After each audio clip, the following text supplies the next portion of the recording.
Welcome back, everybody, to the channel and to the podcast. We're on episode 17, I believe, now. Today, we're exploring some of our favorite riffs throughout the eras. Well, first, let's explain what exactly this is for those who aren't a part of it. So we have episodes where we just take a compilation, we take a theme, solos, breakdowns, lyrics, whatever it is. This time, we're taking riffs, specifically not breakdowns, not solos, but just badass riffs. When I think back to the master of badass riffs, I think of Dimebag Darrell. That's what I knew him for. He had some crazy solos, but his riffage was out of this world for his time. And so we're looking for stuff like that. I think we're both putting a little bit of extra flavor on that where we're trying to tell our story because riffs are what really brought both of us to metal, deathcore, metalcore, all that stuff.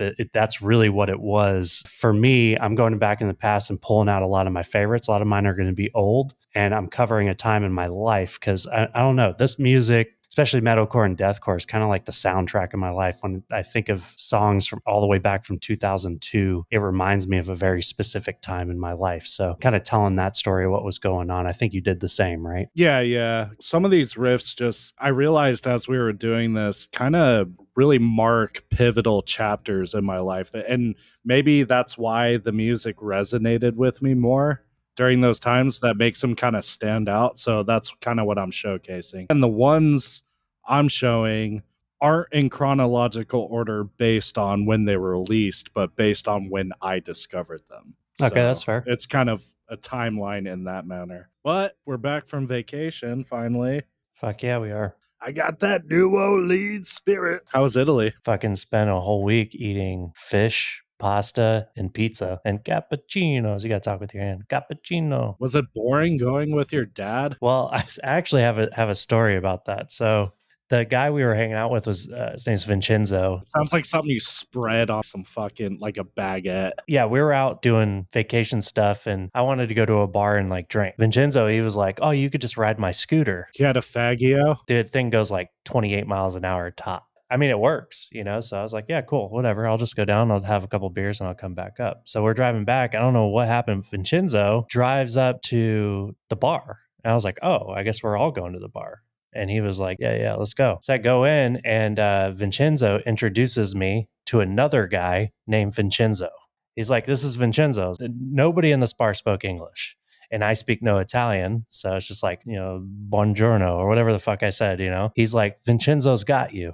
Cool. I don't know what he's got me for. So I went and ordered a beer and sat down, and I look around, my dad and Vincenzo are gone. And I was like, you're just with a random Vincenzo? Yeah. Not like, even the I was like, what the fuck is going on? So this bar, it was like a really nice bar on the beach, but it's like a small town called Chaka. It's in Chaka, Sicily.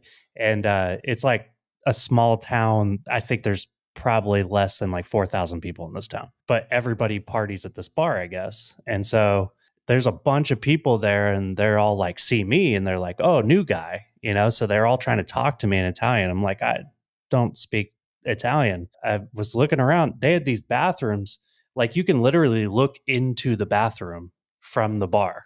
Like there's chicks like just go in and sit down and piss. And like there's stall doors, but they're like the gaps in them were huge.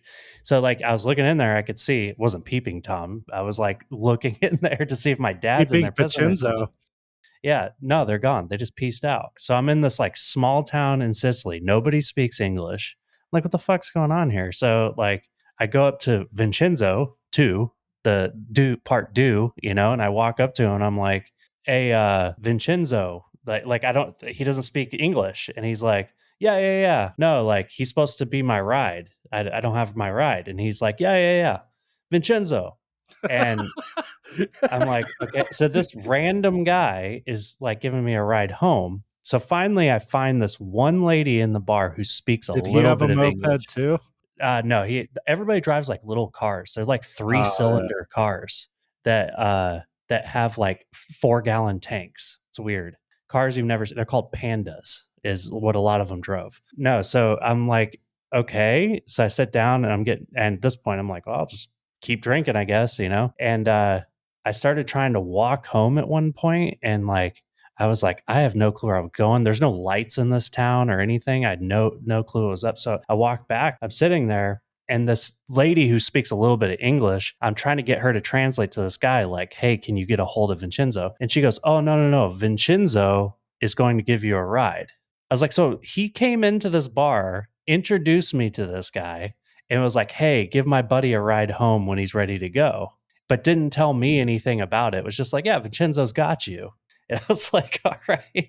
So I'm sitting at this bar and people are trying to talk to me. I literally stood up. They're having karaoke night. And I walked through the karaoke area, and it got the guy who was like the DJ grabbed me by the shoulder, and he's like, Ooh. like puts the mic up to me in front of everybody. And I was like, I only speak English. And everybody started laughing. I think he was making fun of me, but I just had no clue what he was saying. And then he puts the mic back up to me. I was like, no. That's what I said. And I sat down with that lady who speaks English, and her husband comes up to me and goes, he spoke a little broken English. He was like, you come home with me. This is what I pretty much understood he was saying. I'll take you to Vincenzo's in the morning.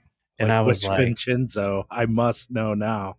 I was like, so I don't know, like, if this dude like was trying to swing or what. Like, I don't know what was going on. And Probably his trying wife to was like, kidnap yeah, you. yeah. But finally I went up and talked to him, and like he gave me the sign language, Vincenzo, like of what actually is supposed to happen. He's like, oh, I'm gonna give you a ride home, but not till 5 a.m. That's when the bar closed.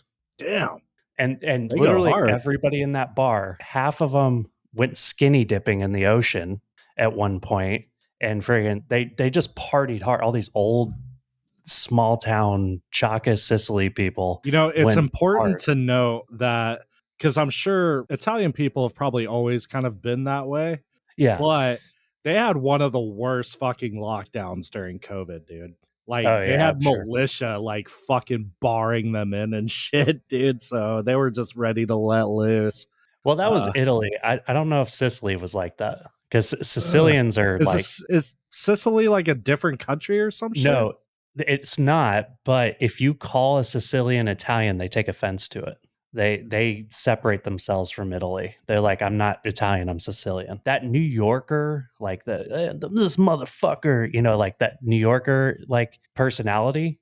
I know now that comes from Sicily. That's direct. Like that's the Oh, way so they act.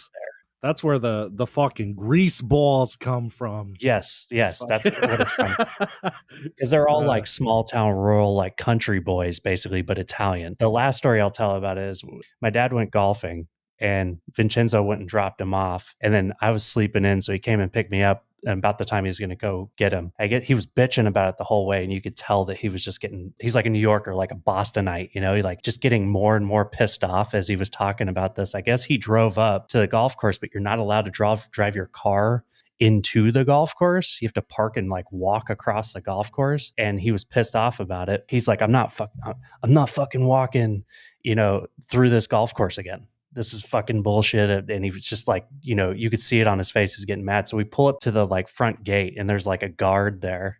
And the guard's like, tells him in Italian. At this point, I could kind of understand what they were trying to say.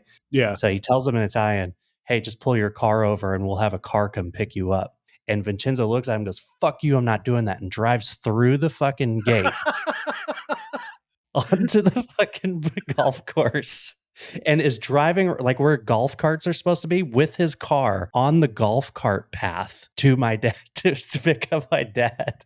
And the guy, you see the guy was like, what the fuck did I do? Like, cause he was like, fuck you, I'm not doing that. And just drove. And they didn't even stop him. Dude, that guy's a G, dude. He just What drove a around this golf course, like tearing up the golf course and shit. Like, it uh was fucking awesome. dude, not a mosh pit legend, but honorary legend. Yeah. Ficinzo. Shout out to Yeah. Ficinzo.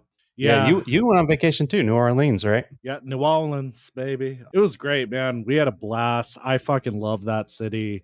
There's definitely some gripes, and it's not going to appeal to everybody, but I fucking loved it. It was dirty yet charming. You ever go to a place, the culture really speaks to the history of it, right? Yeah. Like it all, once you see the architecture, the vibe, everything, it just makes sense. Like you can date it. So it really is like French people and black people just happened to meet at a certain spot, looked at each other, and were just like, y'all want to fuck? Like that's basically what New Orleans was built on. That's the foundation. You know what it is? It's dirty, but it has a lot of culture. The best way to describe it is like when you go to work out, right? Once you accept like you're going to be sweaty and gross, you're okay with it. You know what I mean? Or if you get caught in the rain, everybody's first instinct is like to go get dry or whatever. Yeah. Or head inside. If you just allow yourself to be soaked, you're like, this isn't so bad. Yeah. Or like pissing on yourself.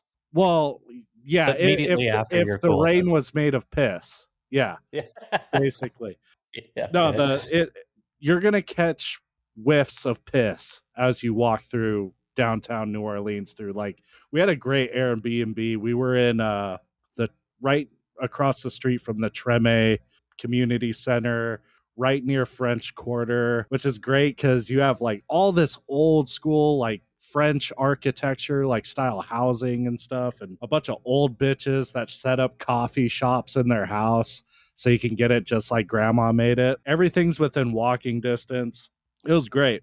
And we went there during Halloween. So my costume was, well, it served fashion and function because I went as a plague doctor, which was perfect for New Orleans because it's probably better to just breathe back in the carbon dioxide you just exhaled into like a leather mask instead of smelling piss.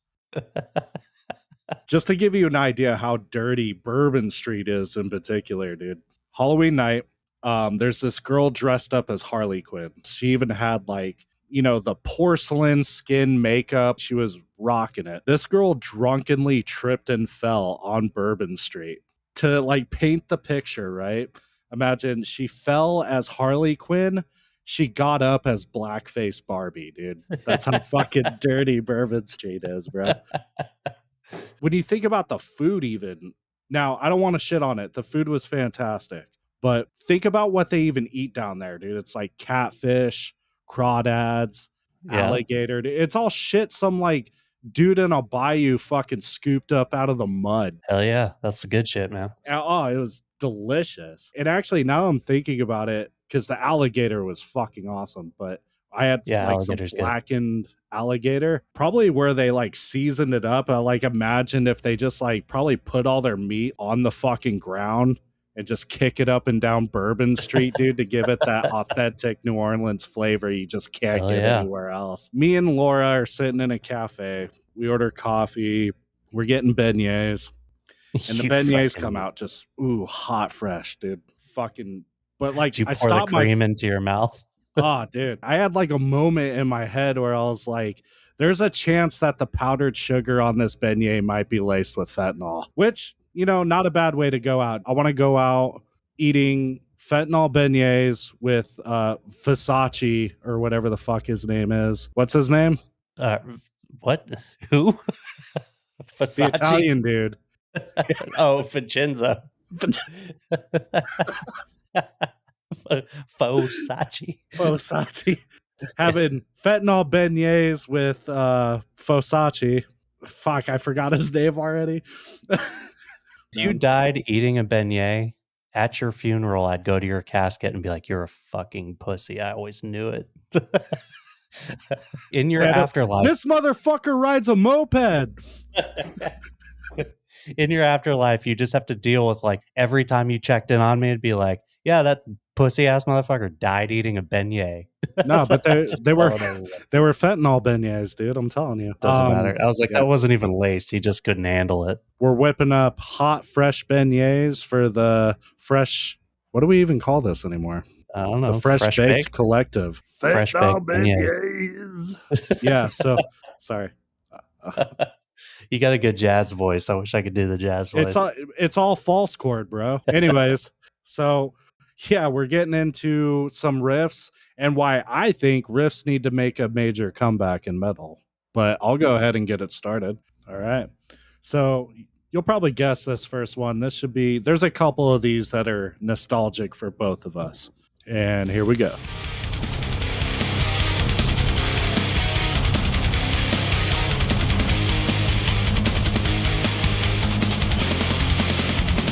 Is this off the Curse? Yeah.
Yeah, so that was Atreyu, You Eclipsed by Me off their album The Curse that came out in 2004. Okay. So that album, even for me, was a turning point album, but it wasn't until like later on because that's when I was like, I guess that was like what, maybe 2004? 2004 when it Yeah. came out. Okay.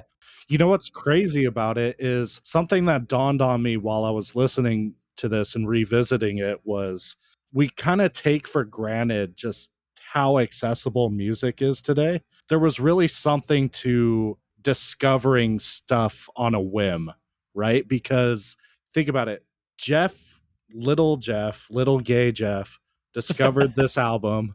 He went to the store. Someone suggested this album to him, so he bought it on a whim. He then showed it to you. You in turn then showed it to me. And then I thought it was the best thing since fucking sliced bread. I'm up in the mountains and we didn't have a record store available to us up there. So I'm showing all my, skater kid friends and they're all freaking out over that. I had the whole mountain listening to this fucking album, man. Hell yeah. And there's just something, so like I said, something really special about just happening upon an album that you otherwise never would have discovered that just like was life-changing. Yeah, they were this album specifically, because they had albums before this, but this was their best album 100%. Yeah. Because at the same time, Papa Roach had already gotten big, and I do associate them with Papa Roach a little bit. They have a little bit of that same sound, that early Papa Roach sound, but in a harder way. And in terms of like guitar and execution was like way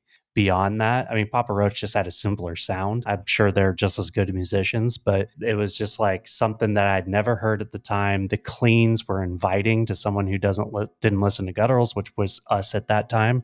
We needed the cleans. So it was perfect timing on the album. It was that whole album's great. It's a great album that I like to revisit every now and again, and I'm never disappointed. I think it's aged pretty well. I think it's timeless personally, but probably not everybody would feel that way. And that's okay. Like, I can't imagine getting, kids nowadays into older Atreyu. They'd probably like, this shit's gay. It's a bunch of, that's like actually back to our New Orleans thing is me and my wife kept count on how many gay vampires we saw while we were down there. We counted 12. That's the land of gay vampires. Yeah. 12 dozen gay vampires. It was Halloween. Wow. Thought you would appreciate that. I do. Yeah. All right. I mean, they're in keeping with the esque of a vampire. I mean, that's a real vampire. You don't even need to. I think that we should start calling not gay vampires not gay vampires. And if you call, you think there's a spectrum vampire, on the spectrum? No. If it's a vampire, it's automatically a gay vampire. Oh, but if it's not a gay vampire, it's just a normal person. Yeah, exactly. Even a gay guy, a flamboyantly gay guy, not a gay vampire. Yeah. If you're really into vampires, you're probably in the closet, man, and that's okay. But well, I like to think of them like we live in a great time now where you can suck a dick and not necessarily be gay.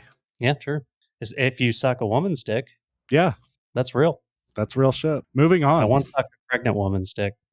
Okay, then we might take that out. On to the next one. Let's do it. Oh, Mushroom Head.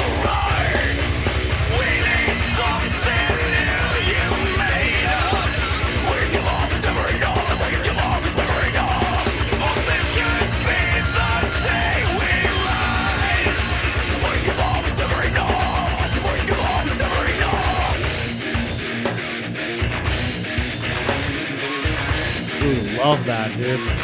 That's a fucking sick riff, dude.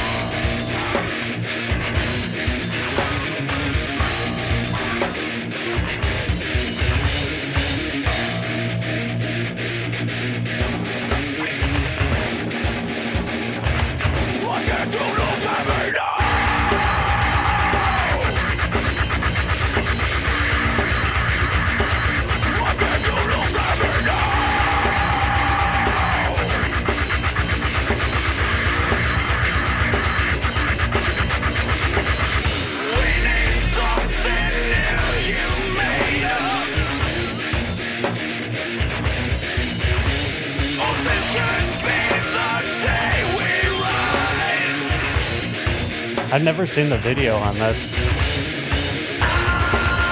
Yeah, this video is dope, man.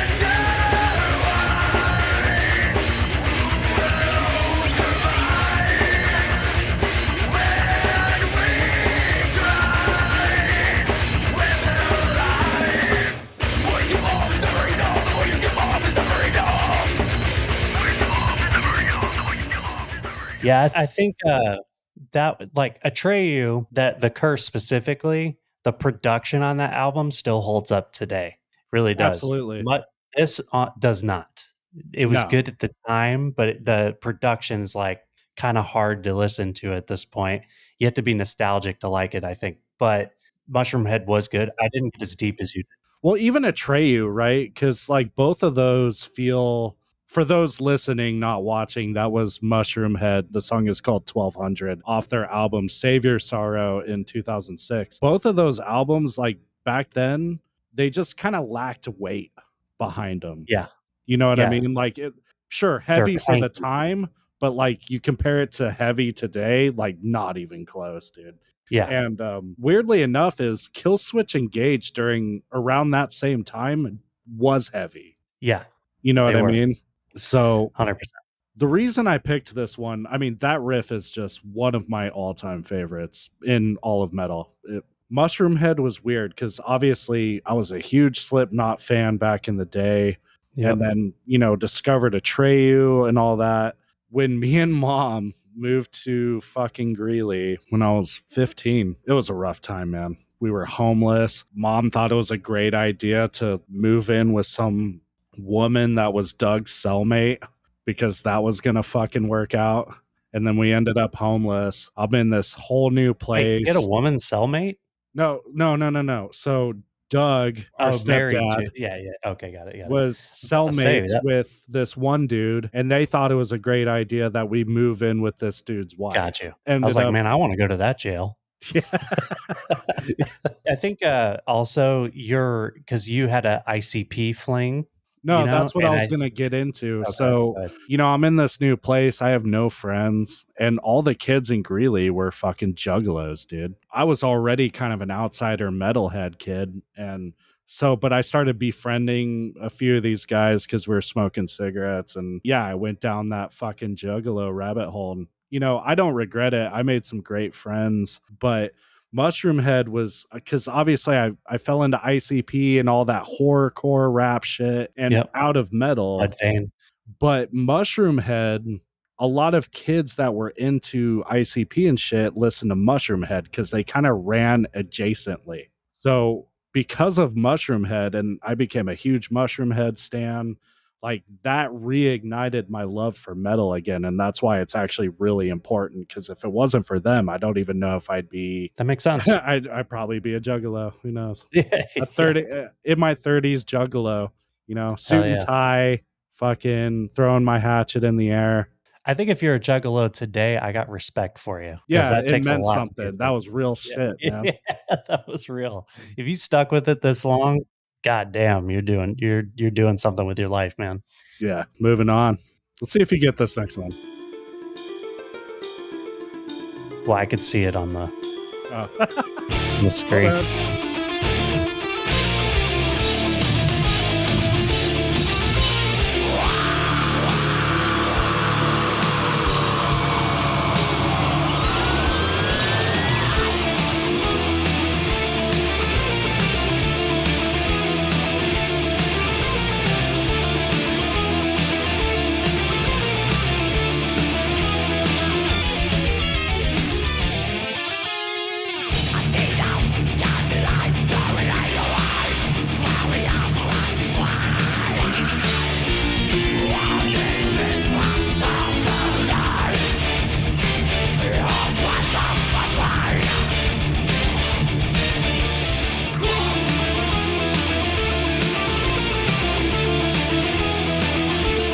D&D music, dude.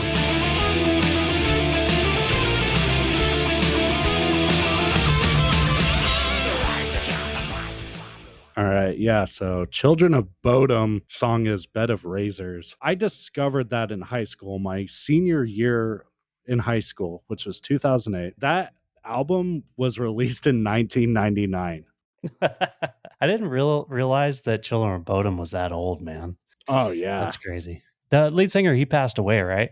Yeah, Lexi, he passed away a couple years ago. I think he was having like liver failure, but they found like a bunch of shit in his system. Like some may have like speculated it could have been a suicide, but he had a bunch of alcohol, a bunch of pills, and all sorts of shit in his system. It was pretty sad, actually. Well, I remember they were keeping blackened metal alive when there really was. Careful.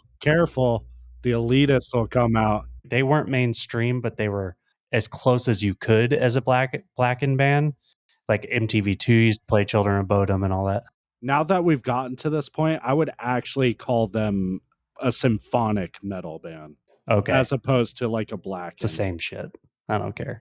Fucking come at me. Put your comment in the comments. I don't care. Put it's your the same comment shit. in the comments. Put your com in the com, baby. Oh, definitely typing now. That what was interesting about them is like I remember. This is how I remember it. This is my experience. Is Trivium was getting big, and then Children of Bodom got a bump at the same time. So Trivium, which was like bringing back that Metallica sound, yeah, more current, and then Children of Bodom was bringing more of that high pitched like thing, but they didn't sound like that in their late, like the around 2000. I think it was like 2007 ish when Trivium like released their second album. I remember Children of Bodom had an album out around that time too. I think they've stayed the course pretty well for a band, in my opinion. I think they kept pretty consistent and just got better production as time went on. That's just my take on it. Yeah, it was weird because like, you're right. It's like they got popular in America because they're from Finland. Yeah. So it was around like 2006 to like 2008. I remember seeing a bunch of kids with Children of Bodom shirts. So yeah, it's like they had finally made it at that time. That's definitely when they peaked. Now that I think about it, the way I experienced metal bands at that time in my life was through Guitar World magazine. And I remember seeing covers of Children of Bodom, and that's how I learned about them at the same time that Trivium was big. So my timeline might be messed up on that. You forget that shit like Guitar World was a thing, dude. Yeah. You know what I mean? And you're learning guitar and you're like, who's Children of Bodom? You're like, oh shit, dude. Yeah, you'll see like a guitar exercise by the guitarist from Children of Bodom, and you learn it, and then you're like, oh, I'm gonna go listen to. I learned about a lot of bands by looking at their guitar lessons. Dude, that was the coolest thing about fucking Guitar World is they seemed unbiased. It was like, can these dudes fucking shred or not? Then they're going on the front page. It didn't matter if it was metal, rock, country, well, maybe not country, but like southern rock. They featured southern rock artists, and they were more metal oriented because it was at the Guitar World's peak. That was kind of like the music that was going on there. The complicated guitar was going on there. I mean, it's always been that way in metal, but yeah. So you definitely Guitar saw World is responsible for fucking Burnt. That is, I believe that. Yeah, Burnt is a modern day Guitar World. Yeah. He's every fucking tab page you've ever written. It's funny how many people follow Burnt and none of them listen to his music. No, because that shit sucks. Yeah. I mean, it's complicated. Like, whoa, dude, I can't do that shit. But I mean, I'm not listening to this on the regular. All right. Moving on. This one I hope to catch you off guard with. This one will be nostalgic. I think you've forgotten, and I'm here to remind I you. won't look at it this time. All right, I recognize it.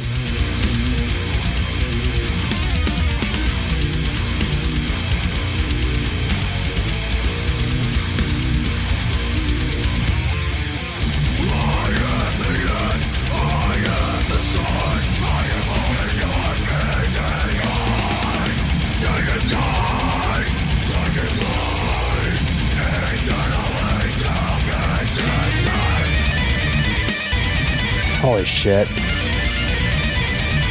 I know this song.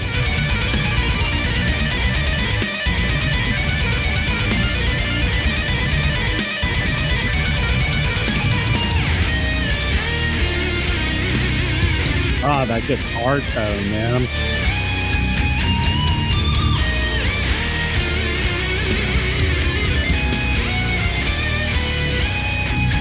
Wait till you hear the second iteration of this riff.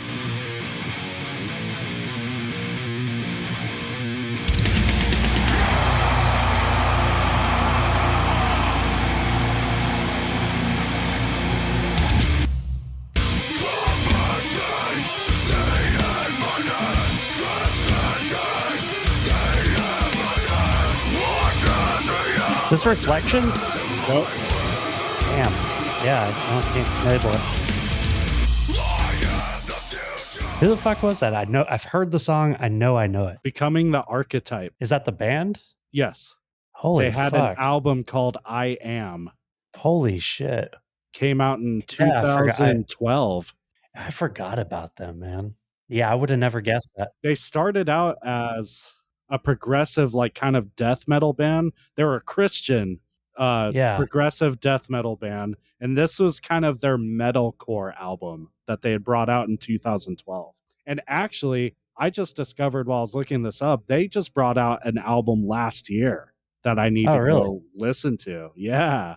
Yeah, I should check them out again because, dude, you brought up, I don't know if you're going to have it on this, so I won't mention the other band you brought up, but you've been bringing up some shit out of the past lately. I'm like, oh, fuck, I forgot about all that. I'm really pissed off at myself because I pulled up a hard drive out from one of my old computers, and I had literally everything I ripped off a LimeWire on that hard drive, and there was shit on it. Bay and shit. Yeah, and I was like, holy shit! Like this, I remember seeing names on it. I was like, I haven't even read that band name in probably 15 years, stuff like that. And then I accidentally are some of them in this compilation? I think probably Becoming the Archetype was on it. Literally, I friggin' reformatted that disc accidentally, and I can't get it back. I was like, oh, I'm going to save this. And I thought I switched it out. And because I was going through all my old hard drives, I was so pissed. I was like, dude, that sucks. Dude, that was a time. I don't really have a story to associate with this band because I'm not really sure what the fuck I was doing at this time. But I just remember you had actually discovered this band, and this album was incredible. But going back to your hard drive debacle, I still remember when you were into torrenting and Pirate Bay before, I knew what all that shit was. And, we were discovering Parkway and August Burns Red. And then just like in a matter of I feel like a couple months, dude, you sent me or you torrented to me, you seeded this mass file of fucking music online through a torrent that I got. And I put it at the time all on this fucking iPod I had, man. And I just remember having just this vast library of fucking metalcore and deathcore that I had never heard before, man. And I Killed the Prom Queen, fucking, I hadn't heard Misery Signal's Controller until that point. Some of the best albums that I'll still go back and listen to just exist was probably that archive, that hard drive you were talking about. It was that hard drive. It was the same one. Yeah, I was so mad when I did that. Okay, moving on. I've got two more.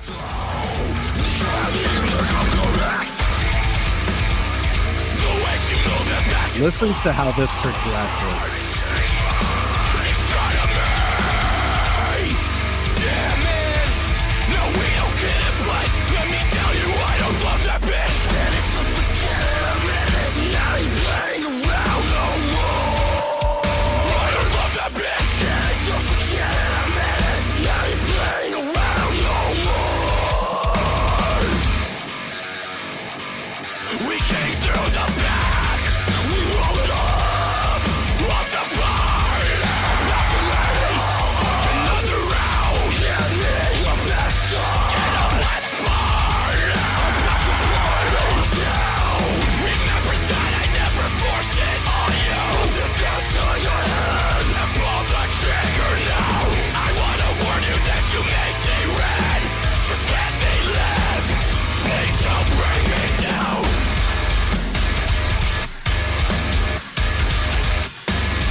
All right. Good old That was fucking Volumes. volumes, man. 91367. That name is stupid. I know it's just a fucking zip code, but that riff, man, that was like a good minute, 30 seconds right there. We just listened.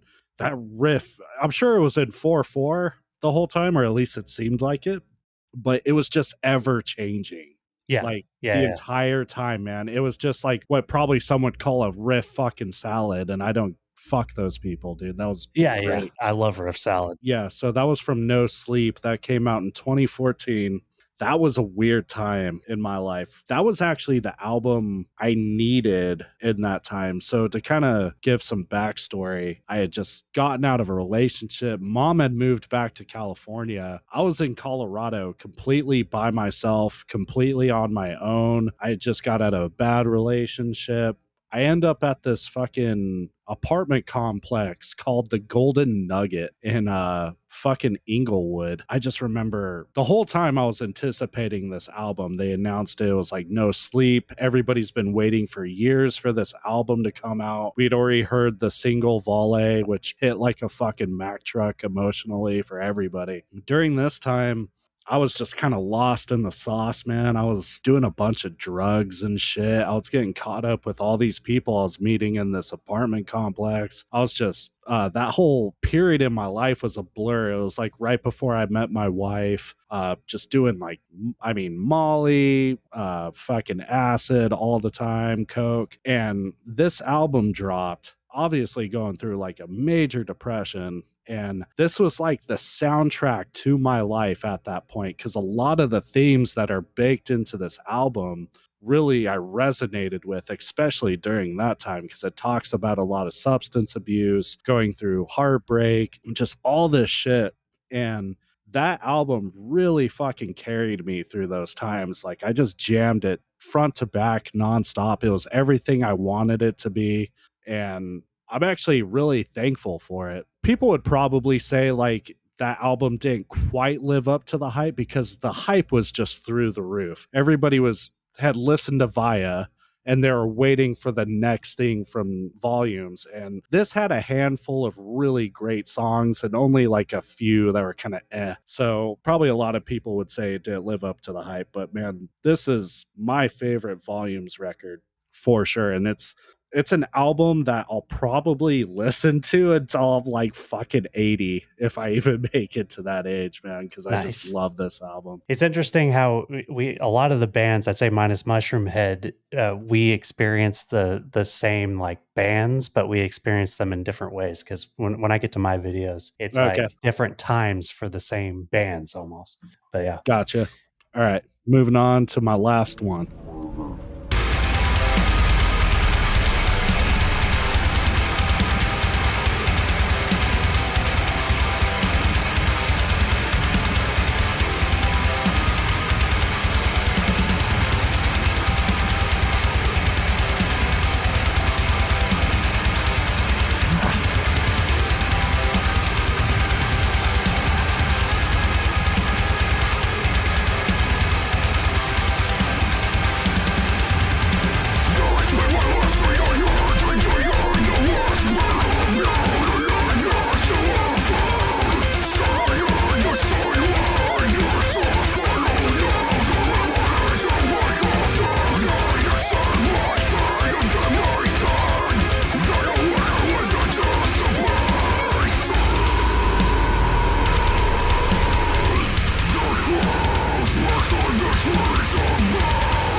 That was Enterprise Earth. Song was Cruciform off their album Embodiment from 2017. That one's, again, I don't really have a story tied to that one so much other than like that was the album that I had discovered Enterprise Earth and they became one of my favorite bands. That whole album's so fucking underrated to me. Like the band doesn't even play anything off of it, because they fucking hate that album for whatever reason. But you hear the big difference, man, is like they used to have a lot of heavy tech death elements in their music, and I miss that about Enterprise Earth. See, Enterprise Earth, they're interesting because they're part of a movement, really, and that was to I think like early 2000s, late 90s, like the hip hop influence was getting baked into metal a lot. You know, you had Limp Bizkit, Korn, bunch of that stuff, and even like, you know, Linkin Park and all that, they DJ tables and all that stuff, even with Slipknot. And then somewhere in like, I don't know, the 2010s, I think it was, bands said fuck that and went all the way back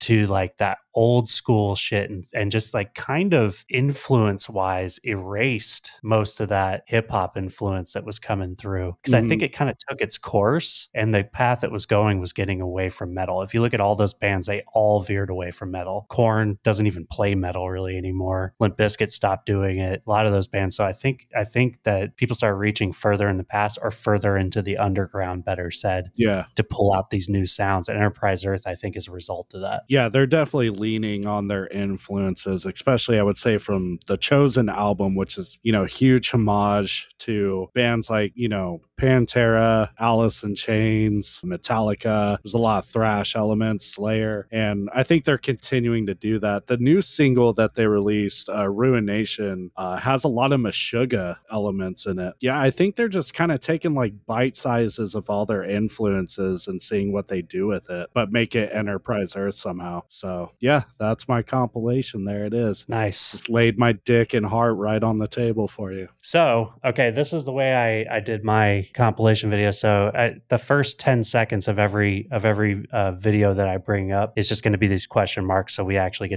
you can try to guess who it is. I don't think you're going to miss any of these bands, to be honest, because I didn't put anything totally surprising. Maybe the song I think would be somewhat surprising. So for those OG listeners of our podcast know this about me, I've talked about it many times. There was like a 10-year period in my life where I didn't listen to music in depth, I would say. I had like an album that kept me alive as far as like on metal and whatever I was listening to. There's a time I just listened to rap for like a year at one point. Because of that, like I would get one album and I would listen to it, and I would listen to it for like 6 months straight. And there was like one time like when I finally figured out how to torrent that I got more into some stuff, and then I ended up becoming a drill sergeant, so I didn't have time for that shit anymore after that. I was in the military the majority of that time. So I just had a lot of stress in my life, a lot of things going on. So all these just remind me of a time in my life, and we'll go through it as we listen to it. So I'm going to go ahead and start it off. And so this goes all the way back to 2002 to, I think, 2012. Kill Switch. Yeah. It's crazy. I was actually thinking about picking this song. Yeah. This next riff that comes in is one of my favorites, man.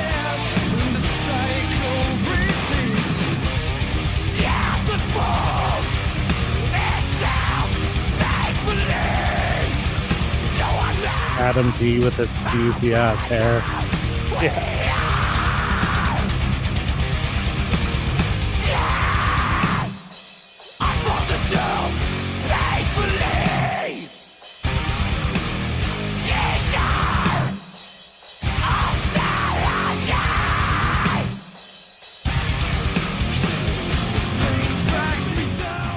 All right, so obviously that was Killswitch Engage, Life to Lifeless. I can't remember the name of the album. It was the same album. It was Alive or Just Breathing. Yep, Alive or Just Breathing. Yeah, so this band, I was still in high school when this came out, and this was kind of the start of that lull period for me. But I was listening to like Thrice and Thursday at the time, and somebody, Jeff, the same guy, Little Gay Jeff, gave me this album and said, just listen to this shit, dude. It'll blow your mind. And it started with My Last Serenade, which I didn't know that a metal song could be like that. And then I eventually got into Life to Lifeless. That was the first time that I could remember since basically Korn, that when that riff hit, I was like, what the fuck is this? And I listened to it like 100 times in a row. Listening to it now, it's kind of lost there's been so much craziness that's happened in technicality since then that it's kind of simple. but it's just a badass riff. Killswitch had this like innate ability to like take a cool riff like that and just beat the shit out of it, use it in like Yeah. 10 different ways. And then all the riffs, they knew that was the riff. You know what I mean? Yeah. And everything between it was just kind of like mid. Yeah. But they would just always have like one riff that they beat the shit out of. And that was their style because they were still very metal. And this to me was true metalcore. You know, Yeah, it was definitely sure. metal, Metallica, Iron Maiden inspired with like a new twist, a little hardcore realism in it. So I think that maybe Killswitch wasn't the first metalcore band, but they were the first to like where a lot of people heard it and liked it, in my opinion. And you know what predates the Pirate Bay archive file, we'll call it, was the indestructible CD case you bought me. That had all this shit in it, man. It had Killswitch, it had Thrice, Thursday. I'm trying to think. There was a ton of shit in that CD case you gave me, man. Yeah, some local shit I put in there. Yeah. Oh, Echo Drain. Echo Drain, yeah. Echo Drain. If you know if you're listening to this and you know who Echo Drain is, we can be friends because I think we're the only two people who even have said Echo Drain in the last 15 years, maybe Local even 20 Dallas band. If anybody has that EP, it's probably the only Echo Drain release ever. If anybody has a copy of that relic from the past, please burn us a copy. I'll find a way to play it, or fucking send it to me in a file. We'll Google Drive that shit. I need some Echo Drain. All right, let's keep going. I wonder if you'll get this one.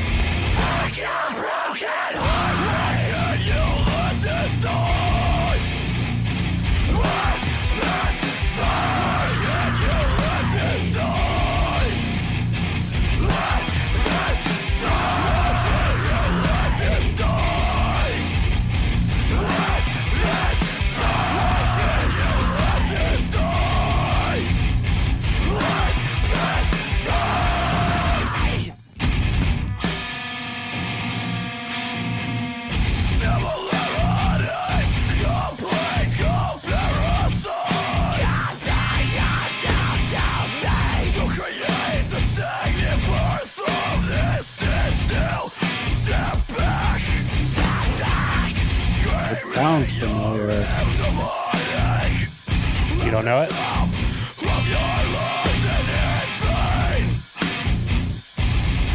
Definitely from the time of From Autumn to Ashes.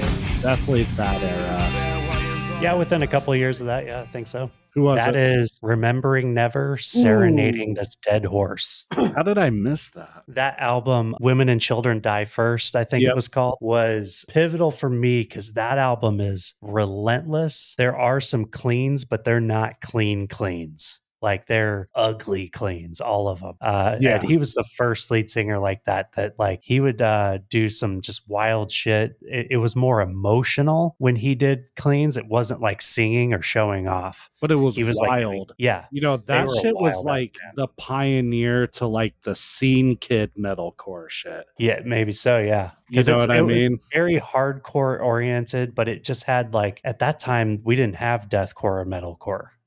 This shit was like so new. This was 2004 when that album came out. So that was the real those weren't when the first metalcore bands were coming out, though. Yeah. When you had Killswitch had already hit for a little bit, and Atreyu, because Atreyu came out before Killswitch. So but Atreyu went through a bunch of different iterations, different sounds. The Curse was a different sound for them. This band, this was their only album that I liked, though. Everything after this was kind of this was an MTV2 discovery for me. They released an album like 2020. They're still around, so they're still doing their thing. But they were just that nasty da da da da da. That friggin' riff right there was just like, it was like it had that eeriness that Korn used to put in their stuff, but in a completely like hardcore way, you know, you hadn't heard before. And there was a lot of bands. Production value whatsoever. No, some of this stuff, man, it's hard to listen to now, but I mean, I'm nostalgic about that, so I can't. Oh, for sure. All right, let's go to the next one. I mean, you should know this one. Oh, this is Structures. Oh, no. Oh, Edge of the Earth. Nope. Wait, what? Oh, August Burns Red. Fuck. Did you know there's a video for this song? Yeah, it's got the like little Barbie girl. That was a fan-made video. Oh, was it? Yeah, and they Okay. made it their official. Like they had some kind of contest, Oh, and okay. this person won the contest for the music video. Yeah, this is a classic. Yeah.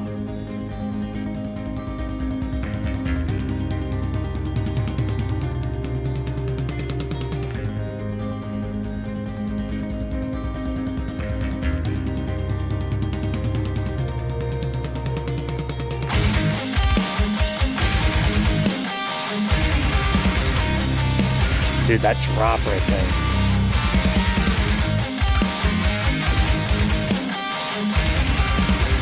And it comes into this picking right here.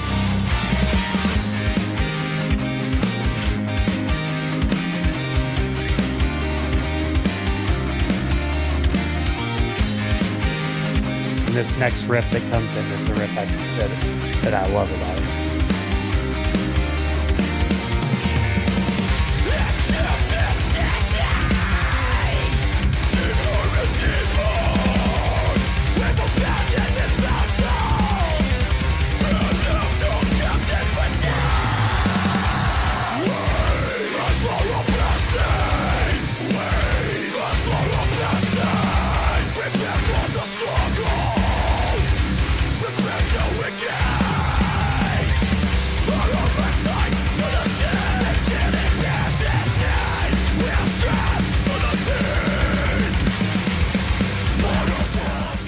So yeah, if you didn't get it, during those August Burns Red, Mariana's Trench off of Constellations, which is still by far their magnum opus. Great album. That whole album was great. Whitewash was great. Mariana's Trench are two that I can name off of it.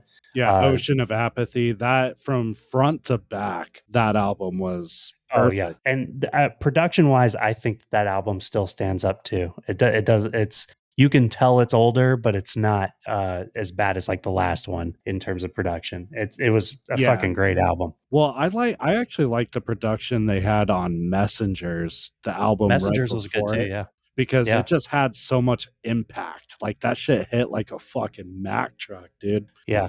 Composure and Backburner. Yep. All those songs.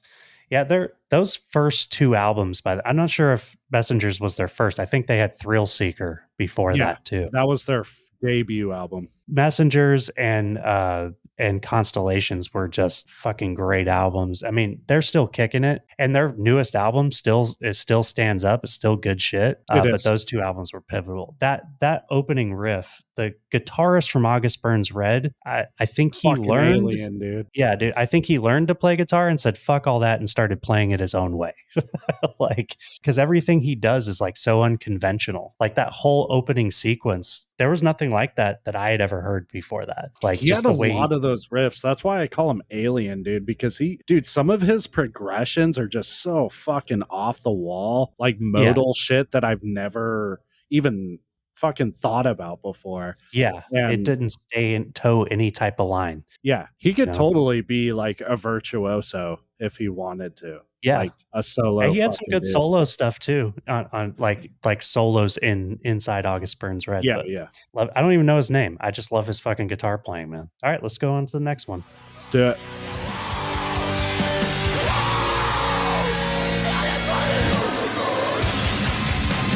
Is that Devil Wears Prada? Yeah. Got it.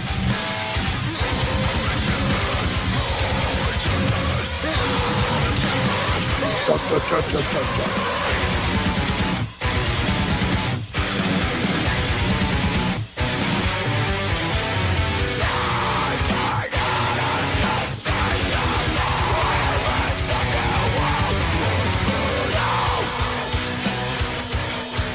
a genty riff.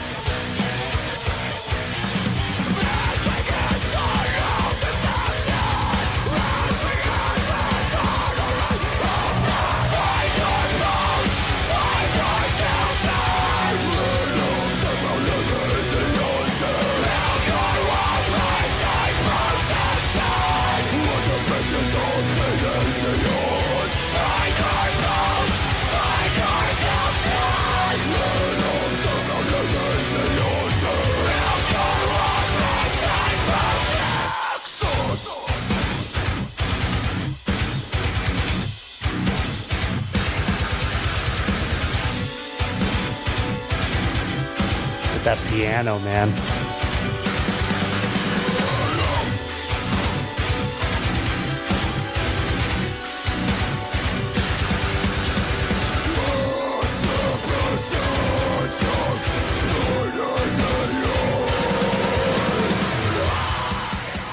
All right, yeah. So Good Devil pick, Wears man. Prada, Outnumbered. That was off of the Zombie EP, which, in my opinion, is one of the best EP drops out of nowhere of all time. Like that Yes, sir. theme of it was amazing because I love zombie movies and shit like that. The whole like story it tells and everything like that, but they still didn't lose their edge. Actually, that's probably their hardest album, to be Yeah, honest. Like I would it went say so fucking hard. the album that came after that, Dead Throne, definitely built upon Yeah, that that sound. sound that but they were always really good at throwing in these very deathcore centric licks and Yeah, riffs in a metalcore band. You yeah, know what I mean? Like they had some heavy shit back then, man. The other yeah. I reason mean, I picked it out right away is because back during that time, which I've seen them live, I saw them open up for Kill Switch.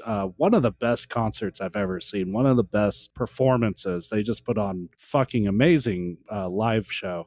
But Mike, the lead singer, back during that time, his vocals were ass. They were fucking terrible, dude, in my opinion. yeah, I've heard that.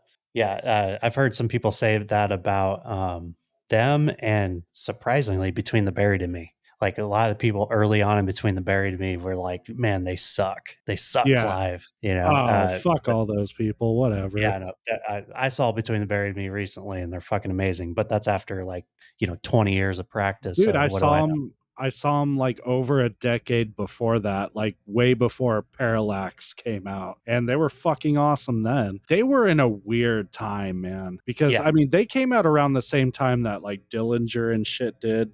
This is kind of off topic to the current bands we're talking about, but Between the Buried and Me and like Dillinger were ahead of their time, man. yeah. Well, Dillinger, I think, goes back way before Between the Buried and Me. Probably. Yeah, I think because Dillinger like had Mike Patton sing for them on an album, like Yeah, but I from think Mike Patton's still doing shit, bro.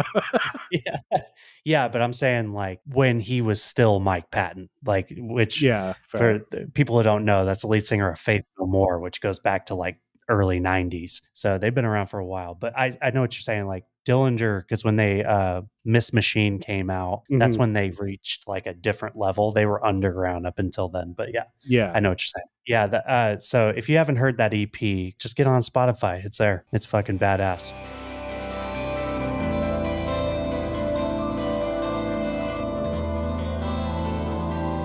You should That get this one. sounds like volume. Ooh, old wormholes, dude. Yeah.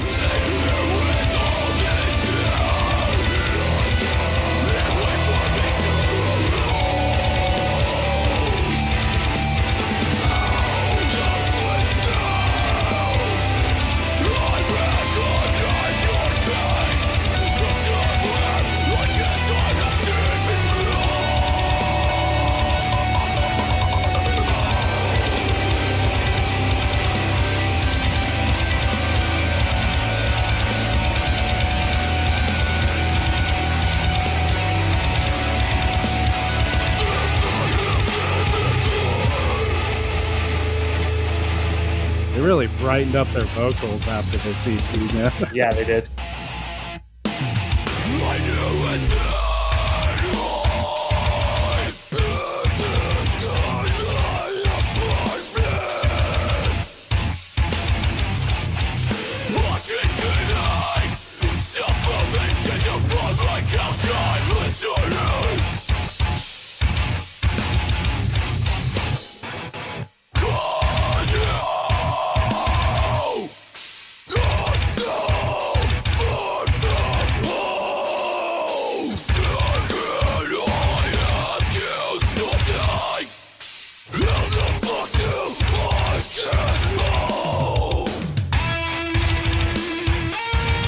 Had to catch a solo.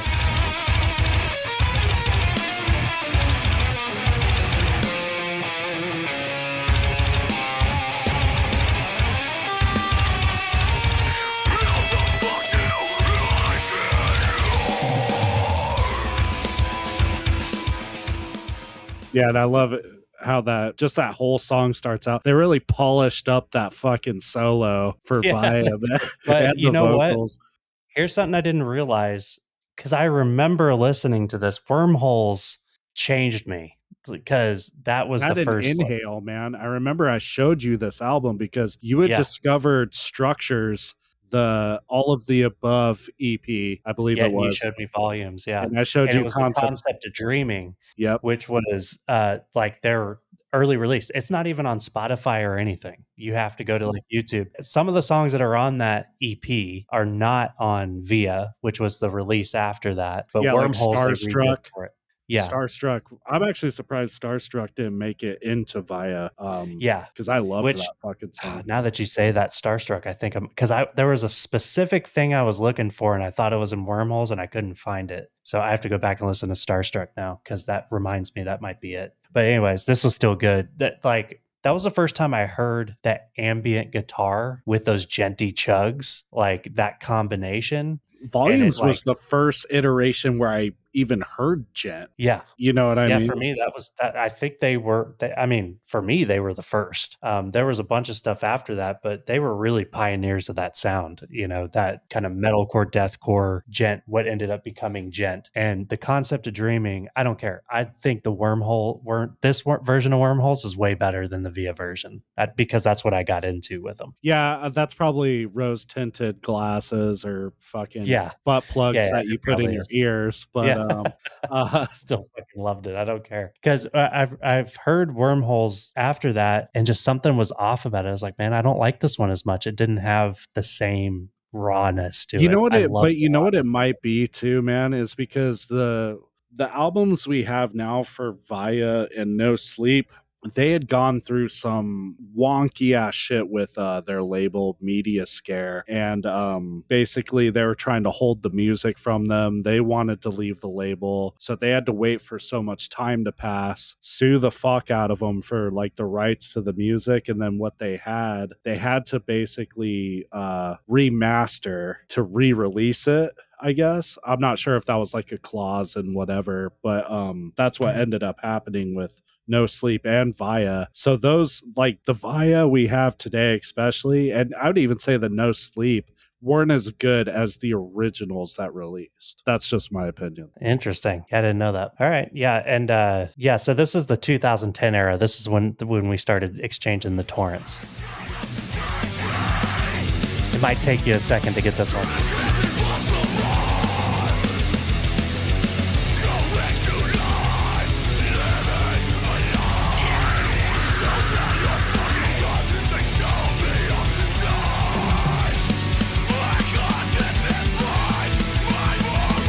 Blind Witness. Yep.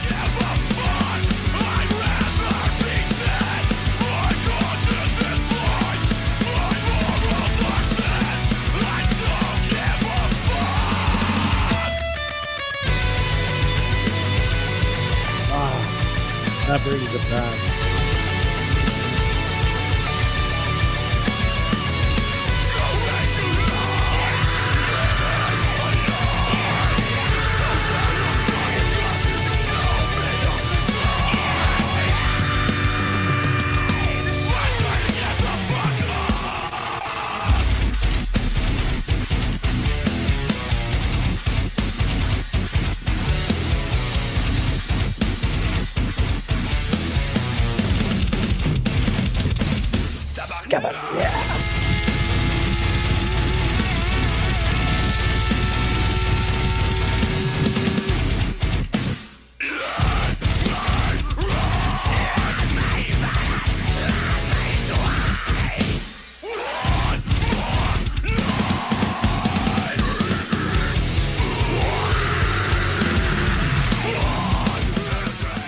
So Blind Witness, Baby One More Notch. I can't remember the name of that album. That wasn't Nightmare on Providence Street, was it? Yeah, it was. Okay. Yeah. They had like 2 albums and then just went away. disappeared like in the early 2010s. Yeah, this was another band. We kind of discovered them right alongside As Blood Runs Black, which Yep. that was a weird movement of like very melodic deathcore. Like they weren't sure if they wanted to be metalcore or deathcore, so they just kind of implemented both. Well, really, there wasn't really deathcore at the time. There was Like there, Suicide well, Silence and yeah, Whitechapel. but we didn't call it deathcore then. You know That's what I right. mean? That's what Yeah, ended yeah. up becoming deathcore. So there wasn't a delineation between the two. So a lot of the bands would go back and forth, Yeah. and I think that they delineated later on, like maybe God 5 to 10 years after this is when they started really like diverging from each other. Because Yeah, I mean, that's fair. early Parkway even had like a lot of deathcore elements. Yeah, all those bands did. Then they start, you have like Bad Omens today, which is only the metalcore element. There's no I deathcore element to that. or lack thereof. I don't know Yeah, about. well, yeah, it's the soft side of it. It's more Yeah, sensual. All right, let's keep going. it gets some pussy. Yeah, it does. Whoa, good pick. Yeah. Why did I not pick this one? Chelsea.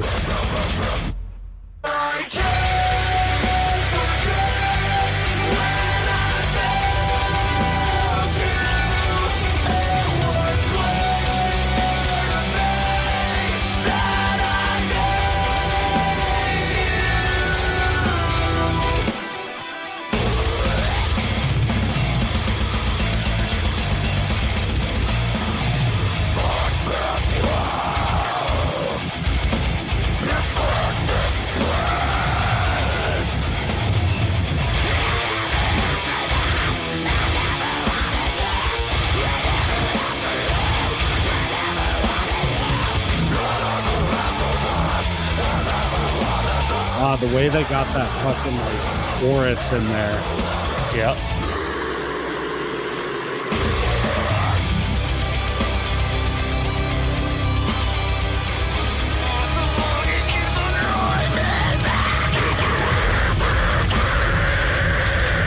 Dude, that was so fucking hard.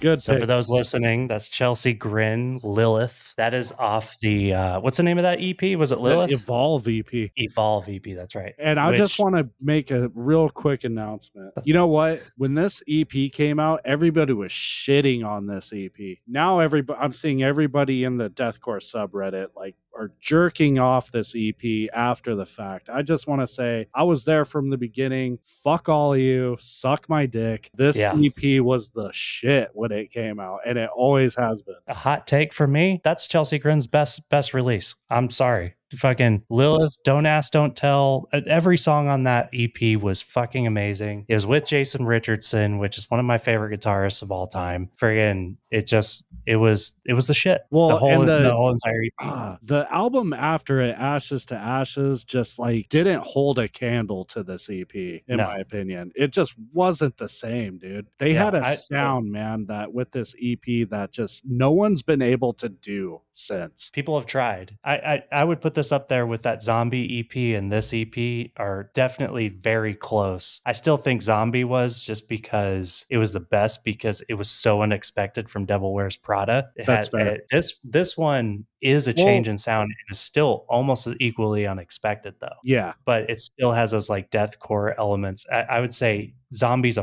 further cry from like Devil Wears Prada sound at the time, whereas this is like got elements of Chelsea, but they just, if I remember correctly, this is the first Jason Richardson release with them. Well, and that was the thing. That was the best part is they just let Jason, I feel like, have like full fucking reign. He just went nuts, dude. This is his, hot take, dude. I would say besides the Discovery, this is his best work. Yeah, I think it's his best work. Yeah, definitely. It blows away Discovery in my opinion. Yeah, that's fair. But Discovery was great, but this was better.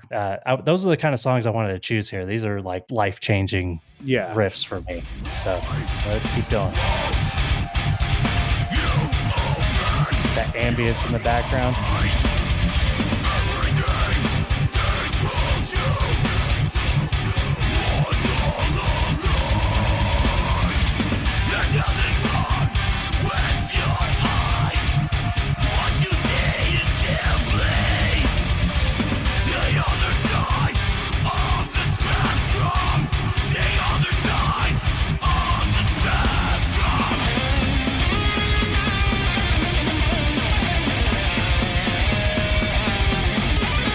All their songs are just littered with these solos, man.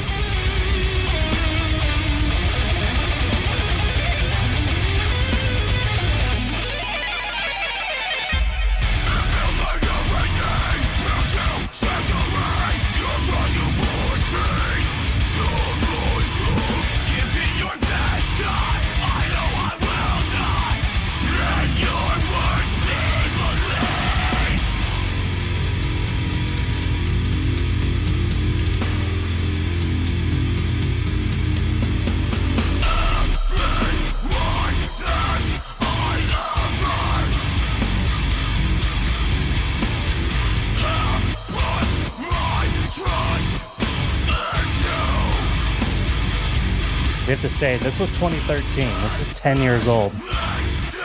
Damn. Explains why the Redux is coming. Yep.